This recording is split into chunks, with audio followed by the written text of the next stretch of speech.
What's up, Elohimians? Happy Saturday. I hope you're all doing well. I'm your host, Elohim, aka for those of you who don't know me. And today we're going to be reacting to how to solo queue in Apex Legends.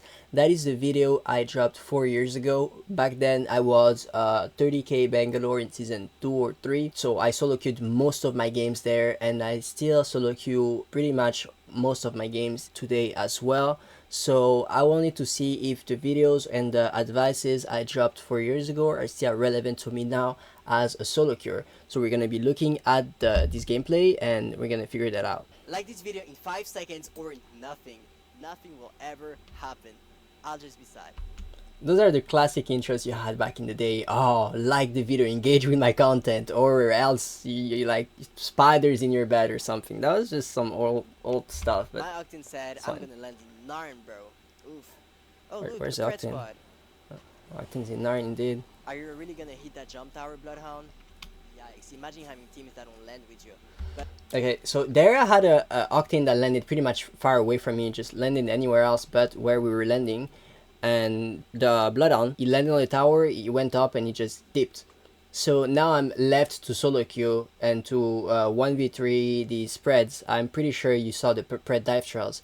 So at this point, what I'm gonna do is I'm gonna try and find some guns and I'm gonna sit on hide and I'm gonna wait. Because I can't be pushing them on the 1v3. It's not a very smart play, because even if I knock one or even if I crack one, I might take a lot of more damage than I want to, and then I'm not gonna be able to 1v3. So pick up a gun, stay on height, let him push you. but good news is I have a gun, I have a shield, so let's challenge these guys before they actually get guns and shields themselves. How do you challenge them is important.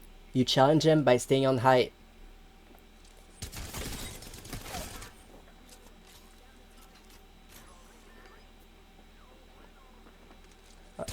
So pretty much, I'm just waiting for them to climb on me, and then I'm shooting them as they climb. I don't know how these guys were pred, I'm gonna be fair to you, but they all had dive trails, pred dive trails. It's season 3 pred dive trails, most likely. I mean, back in the day, people weren't as good as they are today.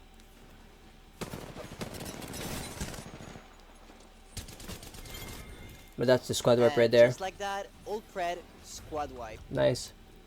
Welcome back, Elohimians. How you all doing? I hope you're doing amazing. I'm your Elohim and today we're back in another video of Apex Legends, guys.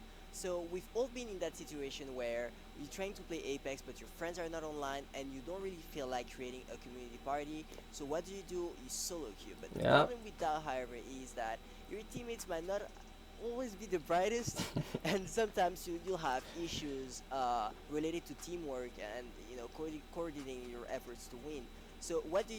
You have to make sure you stay alive. You have to make sure you don't do mistakes, because your teammates are not always going to know what they're doing. So by making smart plays and avoiding getting knocked, you'll give them the time to scout out the situation, understand what's going on, and pick up the pace. So the idea behind today's video is how to win while solo queuing. Okay, so you don't want to die is the main message here. When you're playing with randoms, it's gonna be hard to 3v3 a squad like you would in a stack, right? Because even if you talk to them, maybe they don't have a mic in game, maybe they're in a party, maybe they muted their teammates, you don't know. So just coordinating a 3v3 with randoms is pretty hard. Not only because the communication between your teammates might not be there at all, or not enough, or maybe they speak another language. Or on top of that, they don't have the skill or the knowledge to know how to take an angle and to flank. People have different skill levels, right? So because of that, because you can't take a fair 3v3 every time with your randoms, because you don't know your randoms, everyone's different, what you want to do instead is do as much damage as you can while taking as little damage as you can. Start the fight slow, try and get some advantage by not taking damage but maybe getting a knock, and that will give your teammates enough time to get close to you, understand that the fight is going on. 1, 2, get close to you. 3, like help you out and like see what they can do. So just stay alive and don't take damage, pretty much. Being the enemy, stay alive, don't take damage, and you should be good to go. Give your teammates the time to come and help you and be there for you. Let's keep going. In order to address this issue, we're going to be looking at almost 3k game I did and see what I did well, like what went well, what went wrong, in order to understand what you should do and what you shouldn't. So I'm gonna leave you guys with this video. Let me know what you think about this kind of more educational video. 3K game. And yeah, I'll catch you next time, Elohimians. 3K game. I'm still posting 3K games sometimes, I but it's recorded this not video while I ideal. was live streaming, so if you want to see more of this content live, don't forget to follow me on Twitch. Follow me on Twitch. Yesterday we had a banger live. Let's go. No, you can die there. Dude, I have a good cap, bro. Yep, I'll stay very far away from you, dude.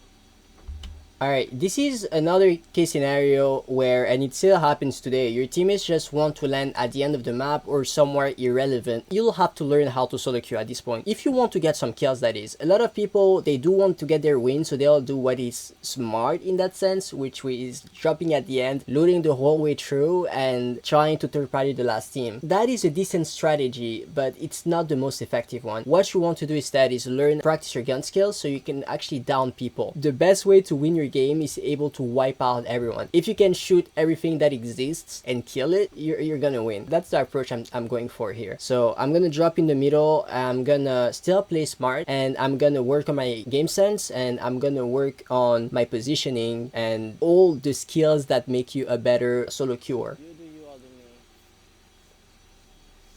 And I'm so stupid. I mean, they do what they think's best. If landing on the edge and fucking looting for 3 hours just to get dropped by your first team to farm is the ideal of having fun, then you know, let it do that. Yeah, it wasn't fun. On the other hand, I'm just waiting for someone to fight so I can try to take the building. At this point, I got guns. If you know World's Edge, that's the streamer building. This building is hot. If you don't have the mechanics to survive in that building, you do want to third party it instead. That's a better way to approach it. So right now what I did is I got guns and I waited for people to fight as a solo so I can third party. Because trying to 1v3 as a solo, especially if you're not the best player in the game, is pretty hard. What you want to do instead is stay close to the fight and take the fights that are advantageous for you, which means third party, waiting for them to make the first move by keeping the high ground on my building. I feel like they're waiting for me, and if they're camping, I'm not gonna push them. Yeah, if they're waiting on top, there's no point pushing a 3-man on low At ground. this point, I hear a lifeline running in the open. I laser her, and that's my cue to push. But notice how I'll be taking high ground instead of going straight through, because if there are still enemies inside, at least I have a way out. So I'm going on the side of the building to get the height A good lifeline. and push from height. If I were to push from low ground, from the door she just looked at, she would have beamed me from top of the stairs. She would have had a head glitch on me. Whereas if I go on the side, I come from the high ground to shoot her. That's a better approach. Oh, come on, don't make it like that. She had a Spitfire. I felt bad for her. This gun's trash. At this point, two teams are just done fighting, so I hear the rest and I'll rush that. Third party legends. Got the rev down. So this bangalore is basically gone. Instead of mindlessly chasing her, I decided to go back to loot her. That bang was fast. I'm gonna think about healing here. I got the rev kill. Oh, look who's arrived! And my teammates arrived. God, hello! Oh, hello. Here I start challenging the Octane, but even though I have the advantage, I still decide to back out, take high ground, because I have no idea of where their teammates are. In fact, if I did rush the Octane, the Wraith would have lasered me. So I out-traded the Octane, and then I see some nades on my door that the Octane didn't throw. So the other nades are enemies' nades, which are most likely the teammates' nades. If I win my trade with the Octane and I rush out to finish my kill, I'm gonna get shot in the back. So what I decided to do was going on height and scouting out where the other enemies are. It's a safer approach, right? I can beam them from height and I can increase my advantage instead of losing it by running in the open and getting shot in the back. If you don't know where all the enemies are, just take your time, get the best positioning, and keep your damage up.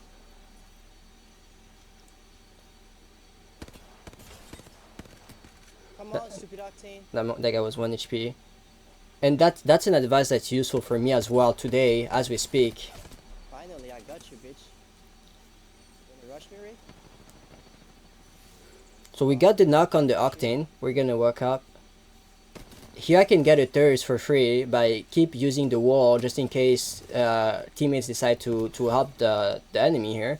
I can pop back into cover. We have 2 down here. That's the last guy. Nice. We're gonna go for the thirst.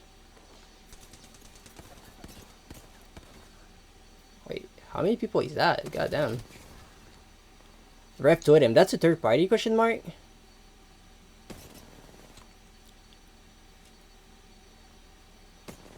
Oh, come on! Not sure.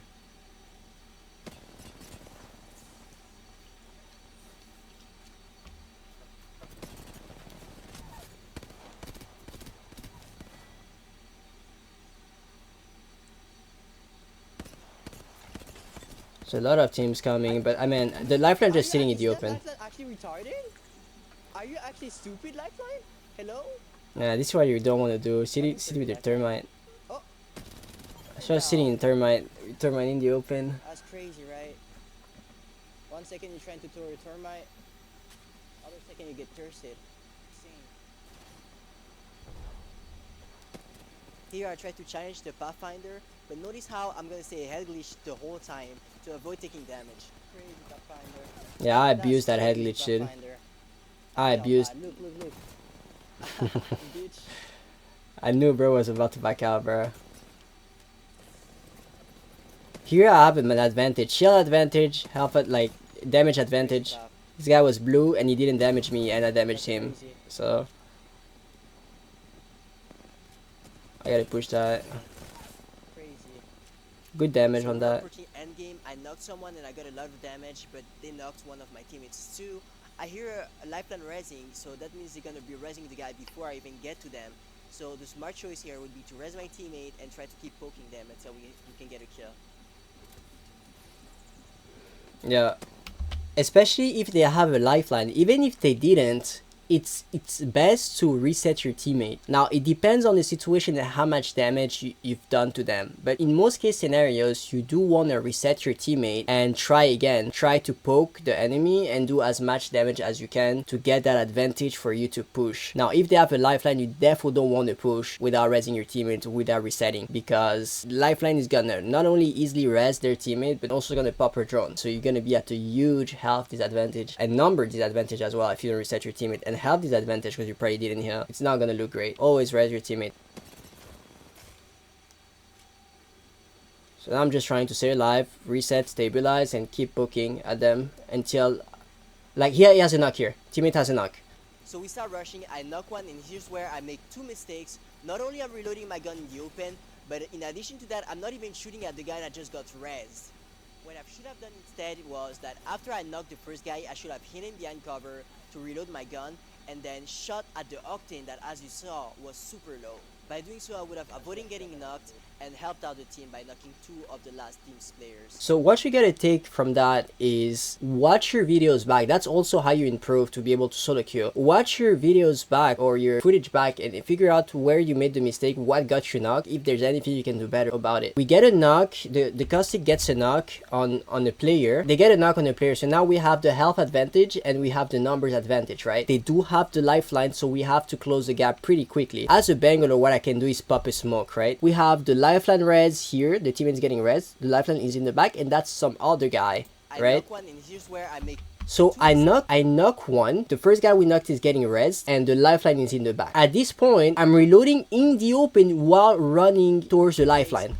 Not only that's the octane. This is the lifeline. I reload in the open while running at the lifeline. And because I'm reloading, she pretty much broke my shields before I could even finish my reload. What I should have done instead is, one, use my smoke as cover, or two, use this box on the left here and reload behind that as cover, and then climbed up and shoot the octane hiding behind the box or running in the open. If he's running in the open, I'm gonna kill him. If he's sitting behind the box, I'm gonna kill him as well, and then my teammates can walk up. If I just reload in the open, I'm just gonna get clipped by the lifeline. Second mistake was shooting the lifeline instead of re-knocking the octane. So those were two mistakes I did there that almost costed us the game. This is how you rewatch your game, you analyze and you figure out what you did wrong and you try and fix it. My gun in the open, but in addition to that, I'm not even shooting at the guy that just got rezzed.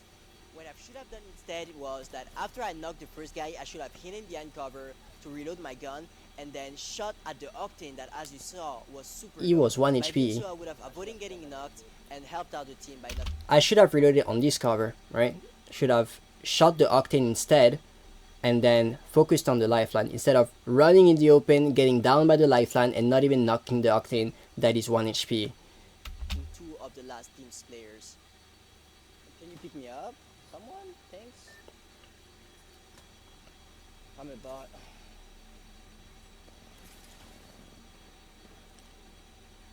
So now I'm gonna heal. Teammates are not healing, but like we still like here. It is. We still had the advantage because the lifeline didn't res anyone. She just ran away. The Octane is still knocked. The first guy is still knocked.